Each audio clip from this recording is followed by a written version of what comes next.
اعوذ باللہ من الشیطان الرجیم بسم اللہ الرحمن الرحیم۔ امید کرتی ہوں تمام طلباء و طالبات خیریت سے ہوں گے۔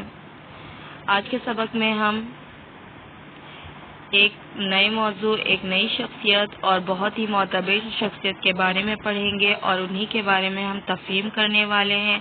سب سے پہلے آغاز سبق سے پہلے میں آپ سے یہ دریافت کرنا چاہوں گی کہ یہ بتائیے کہ ابھی حال ہی میں ہمارے قمری سال کا آغاز ہوا اور قمری سال کے آغاز کا پہلا مہینہ محرم الحرام سے شروع ہوتا ہے، اور یکم محرم ہمیں کس کی یعنی کون سی ایسی اعلیٰ اور عظیم شخصیت کی یاد دلاتا ہے؟ کسی بچے کو معلوم ہے؟ جی ہاں، ہمیں یکم محرم یا شہادت عمر، حضرت عمر بن خطاب رضی اللہ تعالیٰ عنہ کی یاد دلاتا ہے۔ جی ہاں، آج ہمارے سبق کا موضوع بھی اس عظیم شخصیت یعنی حضرت عمر بن خطاب رضی اللہ تعالیٰ عنہ کے بارے ہی میں ہے۔ ہم ان کے بارے میں پوری تفصیل سے پڑھیں گے، ان کی پیدائش، ان کی وفات، ان کی شہادت اور ان کے کارناموں کے بارے میں آج کے سب تفہیم میں ہم پڑھنے والے ہیں۔ اور آج کی تفہیم کو انتہائی دھیان سے سنیے گا، کیونکہ تفہیم کے اختتام میں آپ کو کچھ سوالات دوں گی جن کا تعلق اسی تفصیلات سے اور تفہیم سے متعلق ہے۔ آئیے اپنے درس کا آغاز کرتے ہیں۔ اعوذ باللہ من الشیطان الرجیم بسم اللہ الرحمن الرحیم۔ آج ہمارے سبق کا 32واں دن ہے۔ سب سے پہلے ہمارا موضوع حضرت عمر بن خطاب رضی اللہ تعالیٰ عنہ خلیفۃ الثانی۔ سب سے پہلے ہم ان کا تعارف پڑھیں گے۔ ابو حفص عمر بن خطاب رضی اللہ تعالیٰ عنہ، ان کی پیدائش 586 عیسوی تا 590 عیسوی کے درمیان مکے میں ہوئی۔ وفات 6 نومبر 644 عیسوی مدینے میں۔ ابو بکر صدیق رضی اللہ تعالیٰ عنہ کے بعد مسلمانوں کے دوسرے خلیفہ بنے۔ محمد صلی اللہ علیہ وسلم کے رشتے میں قصر ہوتے تھے اور تاریخ اسلام کے اہم ترین شخصیات میں سے ایک ہے۔ عمر بن خطاب عشر مبشرہ میں سے ہیں۔ ان کا شمار علماء و زاہدین صحابہ میں ہوتا تھا۔ ابو بکر صدیق رضی اللہ تعالیٰ کی وفات کے بعد 23 اگست سن 634 عیسوی مطابق 22 جمادی الثانی سن 13 ہجری کو مسند خلافت سنبھالی۔ عمر بن خطاب رضی اللہ تعالیٰ عنہ ایک باعظمت، انصاف پسند اور عادل حکمران مشہور ہے۔ ان کی عدالت میں مسلم غیر مسلم دونوں کو یکساں انصاف ملا کرتا تھا۔ عمر بن خطاب کا یہ عدل و انصاف انتہائی مشہور ہوا اور ان کے لقب فاروق کی دیگر وجود تسمیہ ایک وجہ یہ بھی بنی۔ اس کے بعد ہمارے پاس ہے جو موضوع وہ حضرت عمر بن خطاب رضی اللہ تعالیٰ عنہ کے دور حکومت یعنی اسلامی تاریخ کا سنہری دور۔ ہم اس کی تفصیل پڑھیں گے۔ حضرت عمر بن خطاب ہجری تقویم کے بانی ہیں۔ ان کے دور خلافت میں عراق، مصر، لیبیا، سرزمین شام، ایران، خراسان، مشرقی اناطولیہ، جنوبی آرمینیا اور سجستان فتح ہو کر مملکت اسلام میں شامل ہوئے اور اس کا رقبہ 22,51,030 مربع میل پر پھیل گیا۔ عمر بن خطاب ہی کی دور خلافت میں پہلی مرتبہ یروشلم فتح ہوا۔ اس طرح ساسانی سلطنت کا مکمل رقبہ اور بازنطینی سلطنت کا تقریباً تہائی حصہ اسلامی سلطنت کے زیر نگیں آ گیا۔ عمر بن خطاب نے جس مہارت، شجاعت اور عسکری صلاحیت سے ساسانی سلطنت کی مکمل شہنشاہیت کو 2 سال سے بھی کم عرصے میں زیر کر لیا، نیز اپنی سلطنت و حدود سلطنت کا انتظام، رعایا کی جملہ ضروریات کی نگہداشت اور دیگر امور سلطنت کو جس خوش اسلوبی اور مہارت و ذمہ داری کے ساتھ نبھایا وہ ان کی عبقریت کی دلیل ہے۔ اس کے بعد ہمارے پاس موضوع ہے نام و نسب، یعنی ہم عمر بن خطاب کے نام و نسب کے بارے میں پڑھیں گے۔ عمر بن خطاب نفیل بن عبد العزا بن ریاح بن عبداللہ بن قرہ بن روا بن عدی بن کعب بن لوا بن فہر بن مالک، جبکہ والدہ کا نام خنتمہ تھا جو عرب کے مشہور سردار ہشام بن مغیرہ کی بیٹی تھی۔ آپ صلی اللہ علیہ وسلم کا لقب فاروق، آپ رضی اللہ تعالیٰ عنہ کا لقب فاروق کنیت ابو حفص لفظ و کنیت محمد صلی اللہ علیہ وسلم کی عطا کردہ ہیں. دونوں آپ کا نسب نوی پشت میں رسول اللہ صلی اللہ علیہ وسلم سے جا ملتا ہے. اس کے بعد ہم ابتدائی زندگی کے بارے میں پڑھیں گے. ان کے ابتدائی زندگی میں آپ رضی اللہ تعالیٰ عنہ مکے میں پیدا ہوئے اور ان چند لوگوں میں سے تھے جو لکھ پڑھ سکتے تھے. علم انصاف کسے کہتے ہیں؟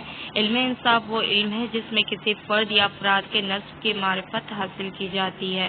پھر سپاہ گری، پہلوانی اور مقرری میں آپ طاق تھے، یعنی بہت اونچا مرتبہ آپ کو حاصل تھا، اونچا مقام حاصل تھا. آپ عکاظ کی دنگل میں کشتی لڑا کرتے تھے. عکاظ سے مراد میلہ ہے. جب حضرت صلی اللہ علیہ وسلم نے لوگوں کو اسلام کی دعوت دی تو عمر نے آپ صلی اللہ علیہ وسلم کی سخت مخالفت کی. آپ صلی اللہ علیہ وسلم کی دعا سے عمر نے اسلام قبول کر لیا. اس لیے آپ کو یعنی آپ رضی اللہ تعالی عنہ کو مراد رسول بھی کہا جاتا ہے. پھر اس کے بعد ہمارے پاس موضوع ہے حضرت عمر فاروق رضی اللہ تعالیٰ عنہ کا قبول اسلام کے بعد بہادری دلیری سے سب کے سامنے پیش ہونا. ہجرت کے موقع پر کفار مکہ کی شر سے بچنے کے لیے سب نے خاموشی سے ہجرت کی، مگر آپ کی غیرت ایمانی نے جب چھپ کر ہجرت کرنا گوارا نہیں کیا. آپ نے تلوار ہاتھ میں لی، کعبہ کا طواف کیا اور کفار کے مجمع کو مخاطب کر کے کہا، تم میں سے اگر کوئی شخص یہ چاہتا ہے کہ اس کی بیوی بیوہ ہو جائے، اس کے بچے یتیم ہو جائیں، تو وہ مکے سے باہر آ کر میرا راستہ روک کر دکھا لے. مگر کسی کافر کی ہمت نہ پڑی کہ آپ کا راستہ روک سکتا. مواخات مدینہ میں قبیلہ بنو سالم کے سردار عتبان بن مالک کو آپ کا بھائی قرار دیا گیا. غزوات میں شرکت. آپ نے کئی غزوات میں شرکت کی جو آپ صلی اللہ علیہ وسلم کی حیات میں کی گئی. غزوات نبوی میں شرکت. سب سے پہلے غزوہ بدر، غزوہ احد، غزوہ خندق، بیعت رضوان اور صلح حدیبیہ، غزوہ خیبر، فتح مکہ، غزوہ حنین، غزوہ تبوک اور حجۃ الوداع، اور اس کے علاوہ بے شمار فتوحات تو آپ نے خود اپنے خلافت کے زمانے میں ہی کیے. اہم واقعات میں سب سے پہلے حضرت عمر فاروق رضی اللہ تعالیٰ کا عدل و انصاف. حضرت عمر فاروق رضی اللہ تعالیٰ کے عدل و انصاف کی حالت تھی کہ آپ رضی اللہ تعالیٰ کا انتقال ہوا تو آپ کی سلطنت کے دور دراز علاقے کا ایک چرواہا بھاگتا ہوا آیا اور چیخ کر بولا، لوگوں، حضرت عمر رضی اللہ تعالیٰ عنہ کا انتقال ہو گیا. لوگوں نے حیرت سے پوچھا، تم مدینے سے 1000 میل دور جنگل میں ہو، تمہیں اس سانحہ کی اطلاع کس نے دی؟ چرواہا بولا، جب تک حضرت عمر فاروق رضی اللہ تعالیٰ عنہ زندہ تھے میری بھیڑیں جنگل میں بے خوف پھرتی تھی اور کوئی درندہ ان کی طرف آنکھ اٹھا کر نہیں دیکھتا تھا، لیکن آج پہلی بار ایک بھیڑیا میری بھیڑ کا بچہ اٹھا کر لے گیا. میں نے بھیڑیے کی جرأت سے جان لیا کہ آج دنیا میں حضرت عمر فاروق رضی اللہ تعالیٰ عنہ موجود نہیں ہیں. یعنی یہ واقعہ حضرت عمر فاروق رضی اللہ تعالیٰ عنہ کے روب و دبدبہ اور ان کے عدل و انصاف کی وضاحت کرتا ہے. دوسرا واقعہ ہے کہ بیت المال میں سے لوگوں میں کپڑا تقسیم کیا گیا جو کہ تمام لوگوں میں برابر تقسیم کیا گیا تھا. حضرت عمر فاروق رضی اللہ تعالیٰ عنہ شخصیت کے اعتبار سے قد و قامت میں باقی لوگوں سے قد میں زیادہ تھے، اس وجہ سے ان کے کرتے میں کپڑا بھی زیادہ استعمال ہوتا تھا. حضرت عمر فاروق رضی اللہ تعالیٰ عنہ امیر المومنین اور ممبر پہ خطبہ دے رہے ہیں. مجلس میں سے ایک غریب شخص کھڑا ہوتا ہے اور وہ کہتا ہے کہ ہم آپ کا خطبہ اس وقت تک نہیں سنیں گے جب تک کہ آپ یہ نہ بتا دیں کہ آپ کے کرتے میں جو کپڑا استعمال ہوا ہے وہ زائد ہے اور آپ نے زائد کپڑا کیوں لیا ہے. حضرت عمر بن خطاب رضی اللہ تعالیٰ عنہ نے اپنے بیٹے عبداللہ بن عمر کو مخاطب کر کے کہا کہ وہ مجلس میں موجود ہیں، وہی اس بات کا جواب دیں. حضرت عبداللہ بن عمر رضی اللہ تعالیٰ عنہ نے فرمایا کہ میرے والد کے پاس جو کپڑا تھا وہ ان کے کرتے کے لیے ناکافی تھا، تو میں نے مجھے ملا ہوا جو کپڑا یعنی جو کپڑا مجھے ملا تھا وہ بھی میں نے اپنے والد کو دے دیا کیونکہ ان کا پہلا کرتا بہت ہی خستہ ہو چکا تھا۔ یہ ہے ایک امیر المومنین کے عدل و انصاف کا واقعہ۔ اس کے بعد ایک مرتبہ ابن سعد فرماتے ہیں کہ ہم لوگ ایک دن امیر المومنین کے دروازے پر بیٹھے ہوئے تھے کہ ایک کنیز گزری، بعض کہنے لگے کہ یہ باندی آپ کی ہے، تو آپ عمر رضی اللہ تعالیٰ نے فرمایا کہ امیر المومنین کو کیا حق ہے کہ وہ خدا کے مال میں سے باندی رکھے؟ میرے لیے صرف 2 جوڑے کپڑے، ایک گرمی کا اور دوسرے جاڑے کا، اور اوسط درجے کا کھانا بیت المال سے لینا جائز ہے، باقی میری وہی حیثیت ہے جو ایک عام مسلمان کی ہے۔ جب آپ کسی بزرگ کو عامل بنا کر بھیجتے تو یہ شرائط سنا دیتے تھے: گھوڑے پر کبھی مت سوار ہونا، عمدہ کھانا نہ کھانا، باریک کپڑا نہ پہننا، حاجت مندوں کی داد رسی کرنا، اگر اس کے خلاف ہوتا تو سزائے دیتے، اور اس کے واقعات، بہت سارے واقعات تاریخ میں قلم بند کیے گئے ہیں۔ اب ہمارا عنوان ہے حدیث میں ذکر، یعنی حدیث میں کئی مقامات میں آپ کی فضیلت کا ذکر کیا گیا ہے۔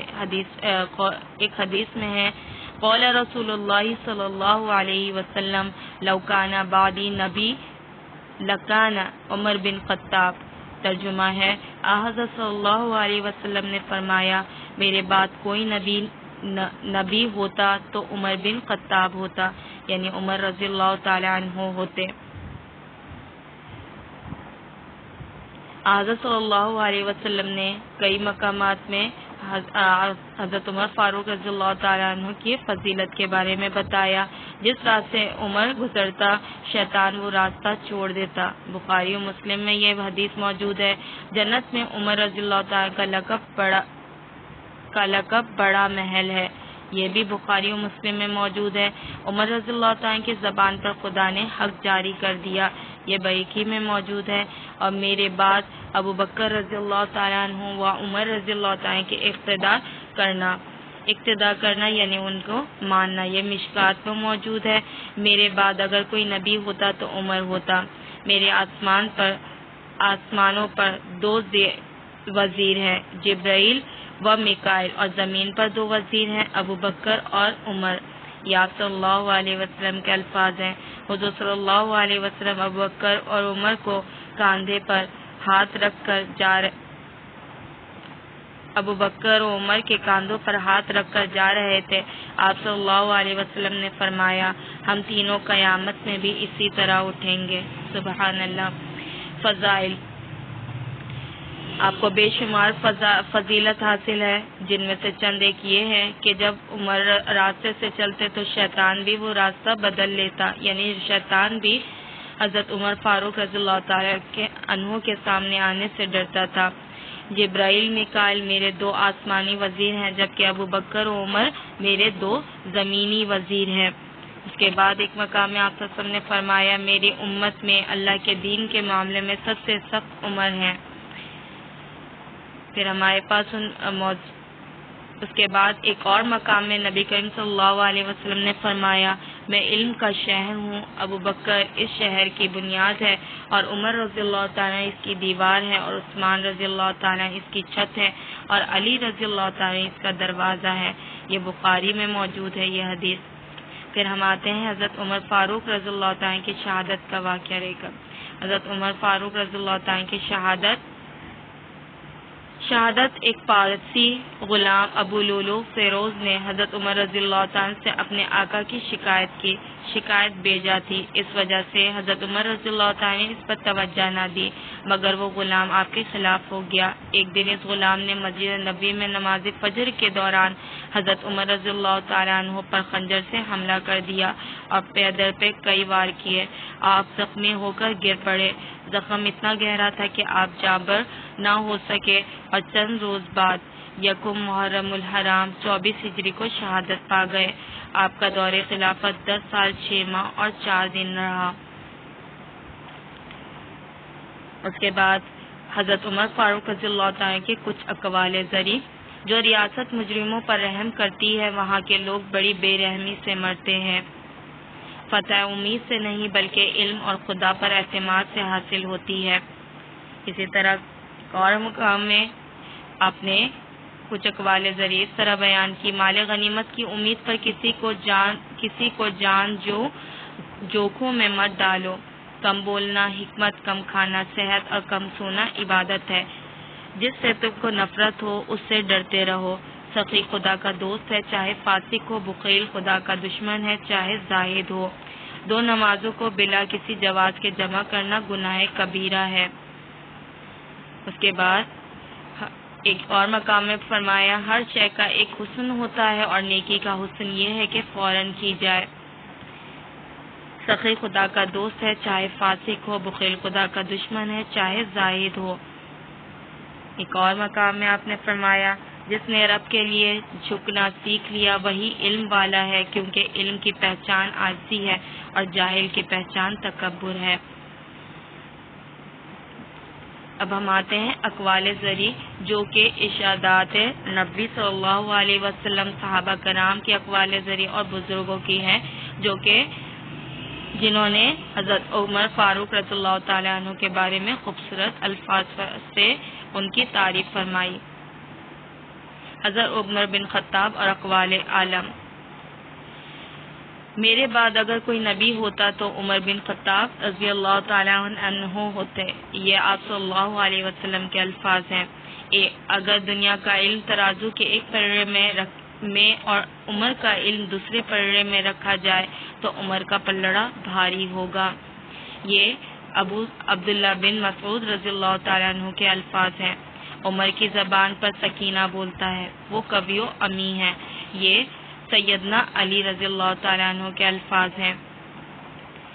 آخر میں حضرت عمر فاروق رضی اللہ تعالیٰ کے بارے میں ایک اشعار کہنا چاہوں گی: محمد صلی اللہ علیہ وسلم کے صحابی کا وہ شانہ یاد آتا ہے، بدل کے بھیس گلیوں میں وہ جانا یاد آتا ہے، نجف اس عہد کی مائیں جب آٹے کو ترستی ہیں، عمر تیری خلافت کا زمانہ یاد آتا ہے۔ اسی کے ساتھ ہم آتے ہیں اب سوالات کی طرف۔ آپ کو ان سوالات کے جواب دینے ہیں۔ سوال نمبر 1 ہے: حضرت عمر رضی اللہ تعالیٰ کی شخصیت کے حوالے سے کچھ اہم نکات قلم بند کریں۔ سوال 2 ہے: حضرت عمر کی فتوحات کتنے رقبے تک پھیلی ہوئی تھی اور مقامات کے نام یعنی ان جگہوں کے نام جنہیں حضرت عمر فاروق رضی اللہ تعالیٰ عنہ نے فتح کیے ان کے نام لکھنے ہیں۔ سوال 3 ہے: حضرت عمر کے حوالے سے کچھ اہم لوگوں کے اقوال قلم بند کریں۔ سوال 4 ہے: حضرت عمر کے چند فضائل احادیث کی روشنی میں مختصراً بیان کریں۔ سوال 5 ہے: حضرت عمر کے عدل و انصاف کا کوئی واقعہ تحریر کریں۔ امید ہے کہ آج کی تفہیم اور آج کا سبق آپ کی سمجھ میں آ گیا ہوگا۔ یہیں پر اپنے سبق کا اختتام کرتی ہوں۔ جزاک اللہ خیر۔ السلام علیکم ورحمۃ اللہ۔